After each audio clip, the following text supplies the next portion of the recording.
안녕하세요, 여러분. 오늘은 왜 대만 반도체가 세계 제일일까라는 얘기를 해보겠는데요. 칩워라는 책에 대한 리뷰도 곁드리겠습니다. 책 표지입니다. 저자인 크리스 밀러, 젊은 사람이죠.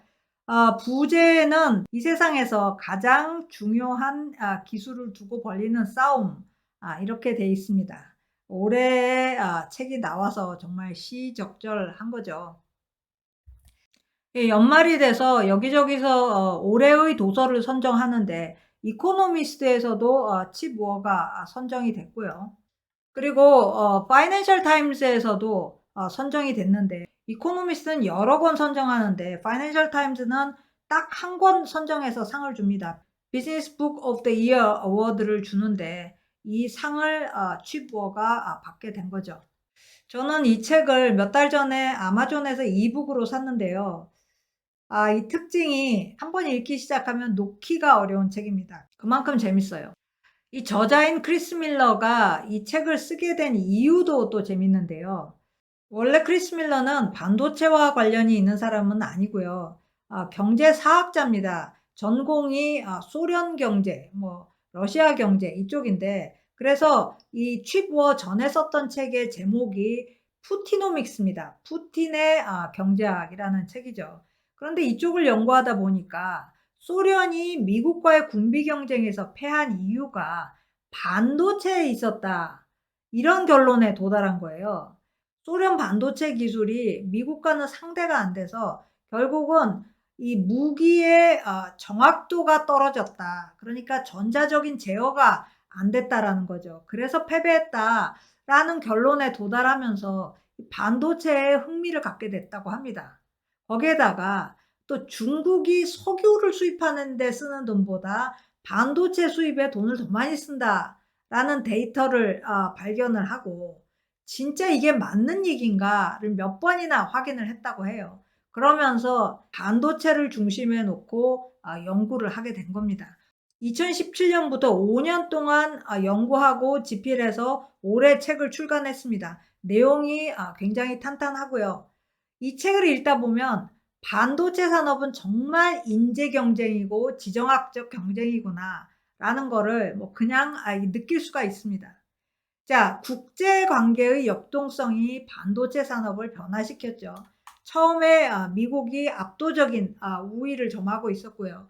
이게 일본으로 갔다가 한국으로도 갔다가 대만으로도 갔는데 사실 이게 바톤을 이어받는 건 아닙니다. 미국은 모든 반도체 분야에서 압도적이었고요. 그리고 일본으로 넘어간 부분은 메모리였고 한국에 넘어온 것도 메모리입니다. 대만으로 간 거는 제조죠. 로직 반도체의 제조입니다. 그래서 사실 보면 지금 로직 반도체가 이 반도체의 핵심이기 때문에 설계는 아직도 미국이 우위고 제조는 대만이 패권을 가져갔다 이렇게 보면 될 것 같습니다. 자, 그렇다면 대만이 이렇게 성공할 수 있었던 요인은 뭘까를 한번 짚어보겠습니다. 자, 첫 번째, 대만 반도체 산업은 태생부터 국가 산업이었고요. 그 다음에 참 신기하게도요. 대만이 그렇게 열심히 기술 유출을 막고 있는데도 반대로 산업은 굉장히 열려 있습니다. 굉장히 외부지향적이면서 또 대만 국내에서도 광범한 생태계가 조성돼 있죠. 세 번째, 이 대만 정부의 지원이 빠르고 실용적입니다. 다른 어떤 나라의 정부도 이렇게 빠르고 실용적으로 지원하기 어려울 것 같습니다. 하나씩 보면요. 첫 번째, 이 대만 반도체 산업은 처음부터 정부의 구상이었습니다. 우리는 흔히 대만 반도체 산업은 TSMC의 창업자인 모리스 창이 일으킨 거다 이렇게 알고 있는데 이게 틀린 얘기는 아닙니다. 그런데 모리스 창 이전에 이 대만 반도체 산업을 구상한 사람이 있었습니다. 바로 초장수 장관 리커팅입니다. 리커팅이 이 반도체 산업이라는 청사진을 머릿속에 그리기 시작한 겁니다. 리커팅은 젊은 나이에 본토에서부터 경제 관료가 됐고요. 그리고 장제스 총통을 대만까지 따라와서 상공부 장관도 역임하고 그럽니다. 근데 장관을 몇 년 하고 만 게 아니라 무임소 장관, 뭐 정무 장관 이런 식으로 40년을 역임을 해요. 그러니까 부처는 없지만 돈을 쓸 수 있는 실권은 어마어마하게 많았습니다. 장제스가 왜 이렇게 리커팅을 신임했냐. 장제스에 대해서 뭐 평가를 우리가 여러 가지로 하지만 대만에 와서는 이 부정부패를 척결한 거는 인정을 해 줘야 되죠. 근데 리커팅이 굉장히 청렴하면서 또 이 나라만을 생각하는 사람이었습니다. 그러니까 당연히 오래 쓰고 중요하게 쓴 거죠. 그래서 뭐 지금은 세상을 떠났지만 대만 경제 기적의 아버지, 대만 기술의 대부 이렇게 알려져 있고요. 이 사람의 집은 지금도 박물관으로 개방이 돼 있습니다. 리커팅의 꿈은 대만이 고부가 가치 산업을 해서 잘 살게 되는 거였습니다. 그래서 전자제품 조립 사업도 가지고 들어오고 이러고 있었는데, 그런데 어느 날 리커팅의 머릿속에 반도체 산업이 딱 꽂히는 계기가 있었습니다. 1968년에 텍사스 인스트루먼트에서 임원들이 방문을 한 겁니다. 텍사스 인스트루먼트 TI는 당시 세계에서 가장 기술력 높은 반도체 회사였죠. 인텔이 막 설립됐을 무렵입니다. 근데 이 방문자 중에 한 명이 텍사스 인스트루먼트의 핵심 임원이었던 모리스 창이었죠. 텍사스 인스트루먼트는 이 반도체의 후공정, 패키징 공정을 좀 임금이 싼 곳으로 옮길 수 없을까 생각을 하면서 아시아 나라들을 방문하고 있었죠. 리커팅은 이때부터 반도체 산업에 관심을 갖게 됩니다. 그러면서 미국에 출장을 갈 때마다 반도체 기업들을 방문을 하고 사람들을 사귀고 얘기를 들으면서 어떻게 하면 이 산업을 대만으로 갖고 올 수 있을까 이거를 고민해 나갔던 거죠. 그런데 1985년에 그러니까 리커팅과 모리스 창이 만난 지 한 20년 된 시점에서 모리스 창이 갑자기 실업자가 됩니다. 모리스 창은 본인이 TI의 CEO가 될 거라고 자신만만했거든요. 그리고 비전도 있었습니다. 그래서 CEO 후보자로서 비전 발표를 했는데 이게 TI에서 먹히지 않았던 거죠. 자, 모리스 창의 비전이 뭐였냐? 모리스 창은 반도체를 지금 안 쓰는 기업들이 없다. 다들 설계를 하려고 한다. 뭐 지금 우리가 생각하는 거를 1980년대에 이미 생각을 한 겁니다. 그러면서 자, 이렇게 다들 설계를 하고 있지만 사실 반도체를 제조하려면 엄청난 투자를 해야 된다. 그러니까 다 반도체를 제조할 수는 없다. 그러니까 이 사람들이 누군가에게 제조를 맡겨야 되는데 우리가 그 일을 하면 어떻겠냐라는 게 비전이었죠. 우리는 떼돈을 벌 거다 이렇게 얘기를 한 겁니다. 그런데 TI 경영진들을 설득하지 못한 거죠. 왜냐하면 이 제조를 위탁받아서 해주는 사업, 소위 파운드리 사업, 파운드리라는 용어는 인텔의 고등무어가 대중화시킨 말입니다. 다른 회사에 주문받아서 생산이나 해주는 사업, 약간 좀 경멸적인 그런 의미로 고등무어는 사용을 했는데 당연히 TI도 뭐 그런 게 비전이냐 이러면서 비전도 거부하고 사람도 따라서 거부를 한 겁니다. CEO는 다른 사람이 됐고요. 그래서 마음을 많이 다친 모리스 창은 회사를 그만두죠. 이때 또 리커팅과 모리스 창이 만나는데요. 리커팅이 모리스 창에게 제안을 합니다. 필요한 돈은 다 대주겠다. 대만에서 이 사업을 당신이 얘기하는 파운드리 사업을 하자.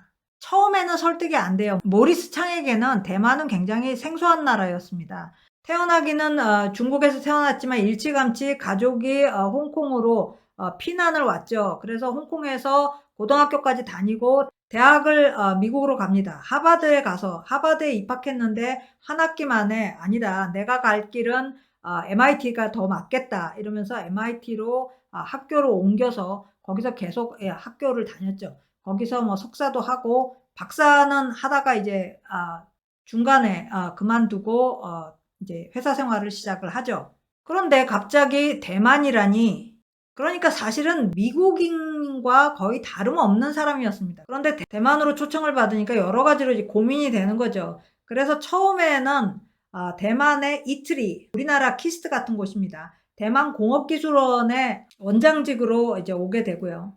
모든 약속을 다 지킵니다.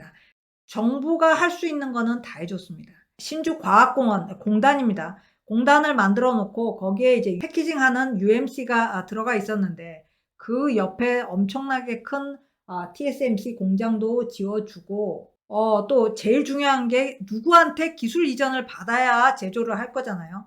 근데 아무도 기술 이전을 안 해주죠. 그래서 리커팅과 모리스 창은 반도체 회사마다 방문해서 기술 이전해달라고 애걸을 합니다. 우여곡절 끝에 네덜란드의 필립스가 TSMC 지분 30%를 받는 조건으로 기술 이전에 동의합니다. 물론 모리스 창도 이 관계를 지속시키는데 엄청나게 공을 들였습니다.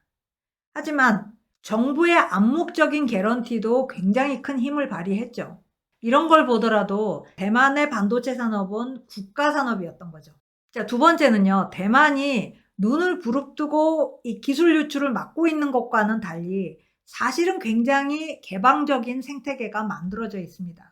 필립스에게 지분 30%를 주고 기술 이전을 받은 것부터 시작을 해서 유럽 기업들과의 관계가 만들어졌고요. 그리고 대만 공업기술원은 일찌감치 해외 분소 경영을 시작했습니다. 그래서 반도체 기술을 습득하고 또 인맥을 쌓아 나갔죠. 우리나라 키스트가 1990년대 후반에야 해외 분소 처음 독일에 세운 것과는 굉장히 다른 모습이죠. 그리고 대만에는 다양한 반도체 기업들이 존재합니다. 세계 1위 파운드리인 TSMC 그리고 세계 3위 파운드리인 UMC를 위시해서 모바일의 팹리스인 미디아텍 세계 4위입니다. 그리고 다양한 반도체를 설계하는 팹리스들 많습니다. 리얼텍, 노바텍 이런 기업들이 대표적인 기업들이죠. 자, 매출액 10억 달러가 넘는 반도체 대기업 수는 우리나라보다 대만이 2.3배 더 많습니다. 그리고 이 대만의 사이언스팍에는 신주 사이언스팍 외에도 여러 개가 더 만들어져 있는데요. 세계 유수의 반도체 기업들이 진출해 있습니다. 퀄컴 같은 팹리스는 물론 들어와 있고요. 인텔 같은 종합반도체 회사들도 들어와 있습니다. 또 ASML 같은 경우는 대만에 제조 공장을 2개를 가지고 있는데요. 아시아에서는 대만에만 제조 공장을 가지고 있습니다. 이런 다양성 덕분에 대만에는 반도체 정보 사업까지 있습니다. 아주 활발하죠. 대만의 트렌드포스는 아마 전 세계에서 가장 인정받는 반도체 정보기업일 겁니다. 이런 정보기업들이 반도체 커뮤니케이션의 국제적인 창구 역할을 해줍니다. 반도체는 생태계가 가장 복잡한 산업 중에 하나로 꼽히죠. 그런데 이 지진대가 지나가는 대만에 이렇게 활발하게 글로벌 생태계가 형성돼 있다는 게 진짜 놀라운 일이 아닐 수 없습니다.